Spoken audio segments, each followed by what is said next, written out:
everyone, welcome back. Today I'm here with my March wrap-up and my April TBR.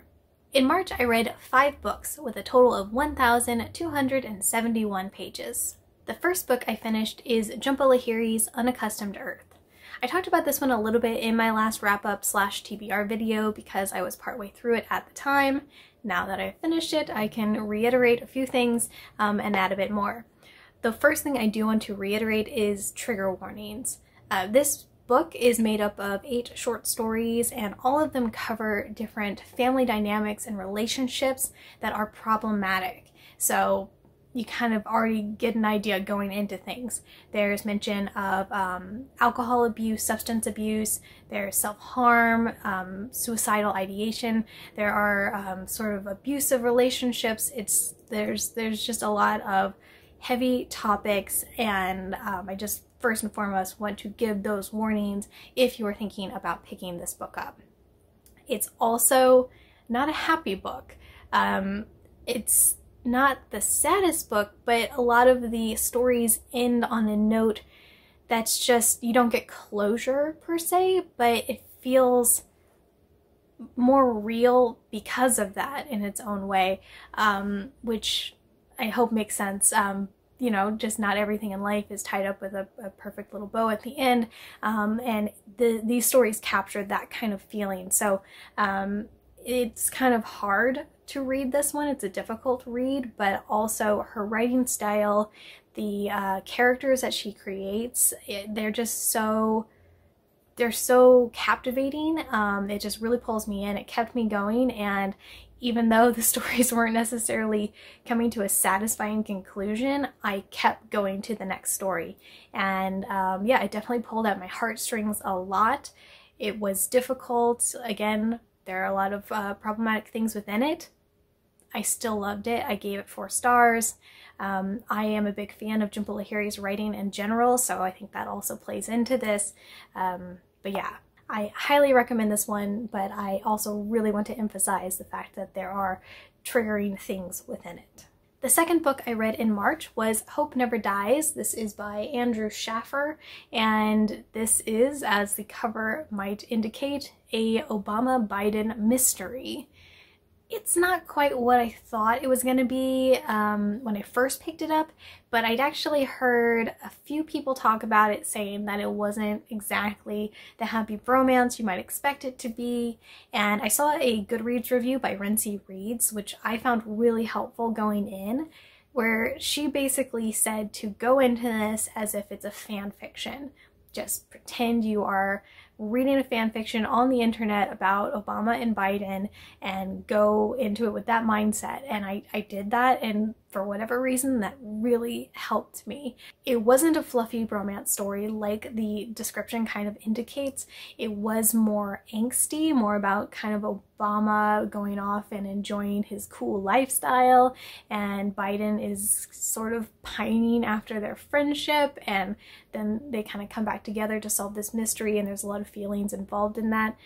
So it wasn't quite the happy fluffy thing that I was hoping it would be, but at the same time I still marathoned it. Jess was on a trip to visit her family, so I just spent the whole Saturday that she was gone reading this book, which is not something I usually do. I don't just read a whole book in a day.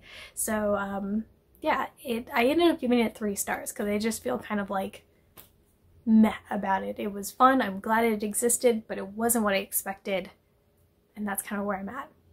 However, this cover art, this artist deserves like $1 million, because that, yes. The third book I read in March was our more sci-fi pick for the month, and that was The Invisible Man by H.G. Wells. I was really excited about this one because I really enjoyed The War of the Worlds, but it wasn't at that same level to me.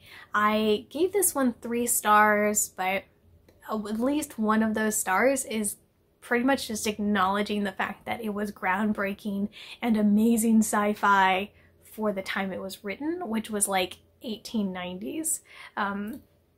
It's not that groundbreaking now, but full acknowledgement that it was at the time. The main character is just an unbearable human, and I mean, he's meant to be, but he's unbearable, which is hard when he's the main character and there are not a lot of side characters. There were a couple moments of just like unnecessary, adds nothing at all to the character or the story, casual racism and anti-Semitism, so that was a thing. And yeah, it was kind of one of those, I felt this way with Dr. Jekyll and Mr. Hyde, where it's like more of a mystery thriller story, and then at the end we get this backstory on how it's actually science fiction.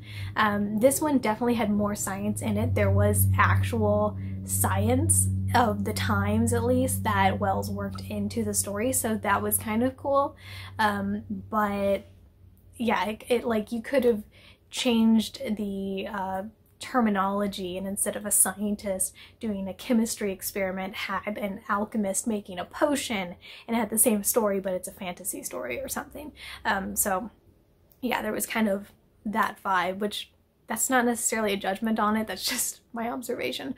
But yeah, so I don't know, I felt a little let down with that one because I was expecting something much better like War of the Worlds, and I gave it 3 stars as a result.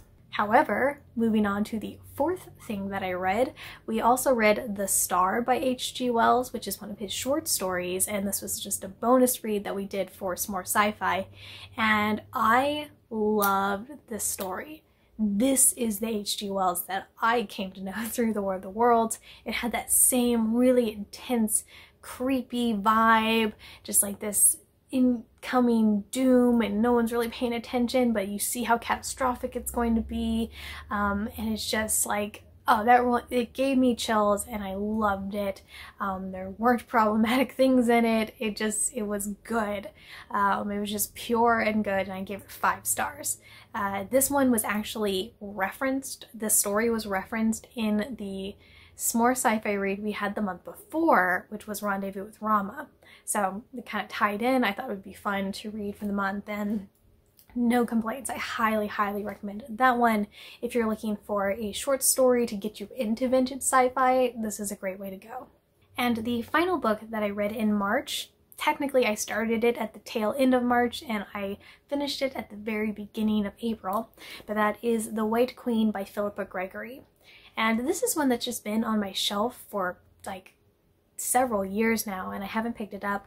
It's a historical fiction, though there's just the tiniest bit of fantasy mixed in there, and it's the first book in the Cousins War series that Philippa Gregory has done, and I've only read one other book by her, but I know that she's really made a name for herself in the world of historical fiction because she is so intensely researching all of the backstories and all of the historical figures that she uses in her books, which is really cool. And in fact, at the end of this book and all of the other books that she has, that I've seen at least, there is a section where she specifically talks about the actual historical things that happen and the, you know, what kind of records we have of that event and how we know this happened versus what she is sort of fictionalizing and what she's adding in. And it's just a really cool thing to see that process and what's coming from real life and what's coming from her imagination. So that's really, really cool.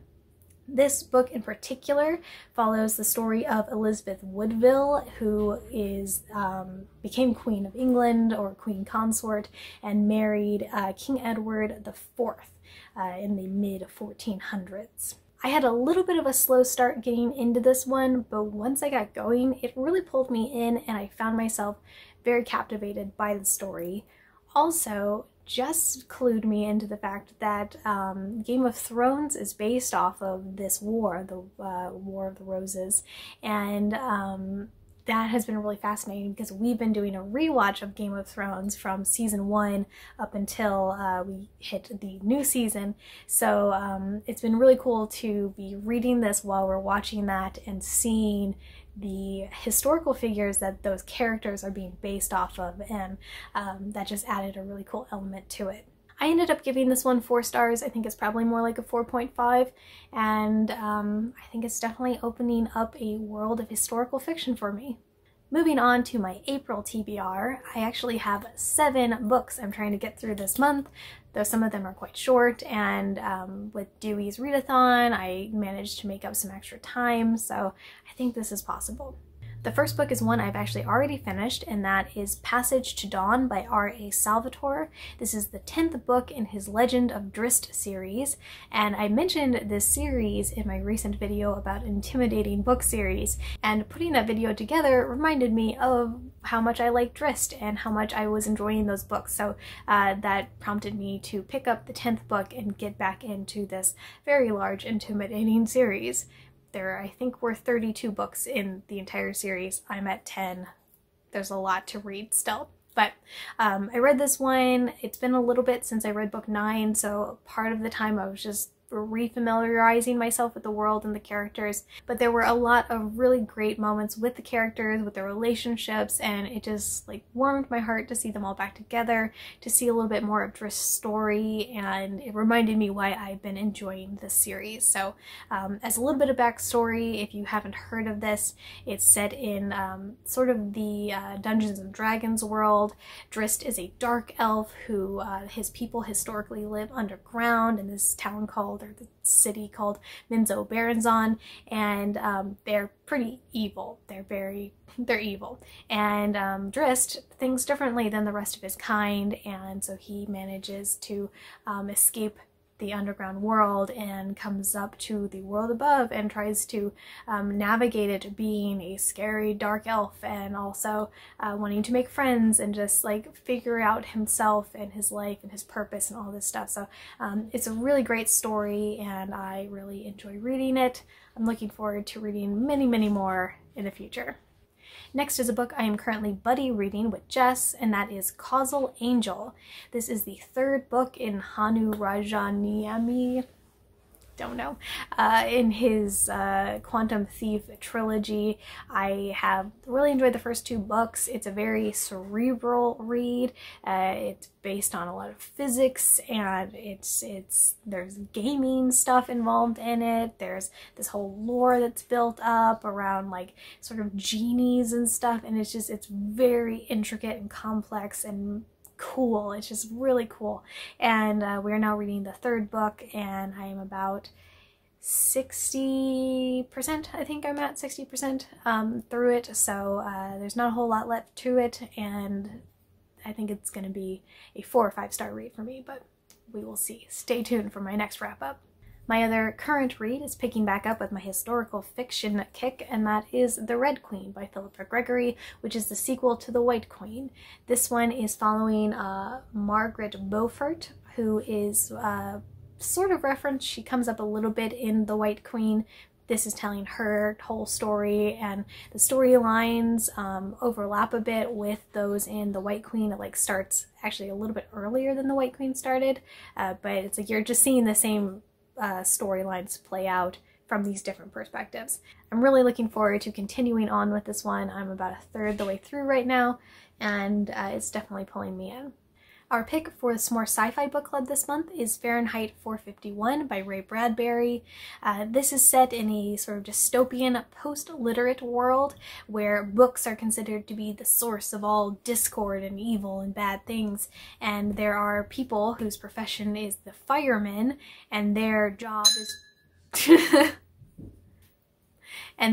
is to go and burn books. So we are following the story of a fireman and seeing the sort of secret lives of these people who are rebelling against society and reading books. And I think I read this one a long time ago, but I'm at the point where I don't remember if I've actually read it or I'm just having these memories from like pop culture and references and stuff. So I'm really excited to read it now as an adult or for the first time as an adult. Either way, I think it's going to be an interesting read, and I'm excited.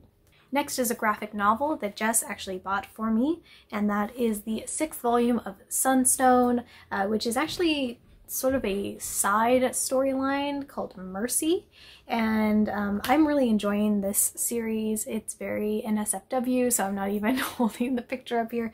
As you can tell, it's definitely for adult, mature audiences only, but it's also an adorable, heartwarming story about this couple, and they're just awkward and cute and perfect, and I love it. My other short read that I have picked out for the month is a novella by Marie Brennan, which is called Cold Forged Flames. I said that wrong. Cold Forged Flame. This is a really short book, and I've actually had it on my shelf for a couple years now. I picked it up on a whim at Powell's, but it sounds like it's going to be a really cool read. It's like this lady warrior called by destiny to do something huge, and that's all I know about it, but the cover looks cool, it sounds great, and I love Marie Brennan, so there you go. And the final book on my TBR, should I have time for it, is Wicked Deep, The Wicked Deep by Shay Earnshaw. This was a total cover buy. It's just a really pretty cover, but it actually sounds really interesting. It's sort of talking about this small town in Oregon that has a curse from these sisters, these witch sisters that cursed it back in the 1800s, and they're just trying to break the curse, and that's about all I know about it. When I first talked about this book a while back in a book haul video, someone pointed out that it sounded a bit like Hocus Pocus, the movie. I agree, and now I'm extra curious to read it and see if that seems to have taken any inspo from Hocus Pocus, because I love Hocus Pocus. And that is my wrap up and my TBR and all the things. So let me know down in the comments what you think of all of this. What are you reading right now? Have you read any of these books? What do you think about them if so? Thank you all so much for watching. Please like this video if you enjoyed it, and subscribe if you'd like to see more. I hope you all are having a wonderful week so far, and I will talk to you soon. Bye!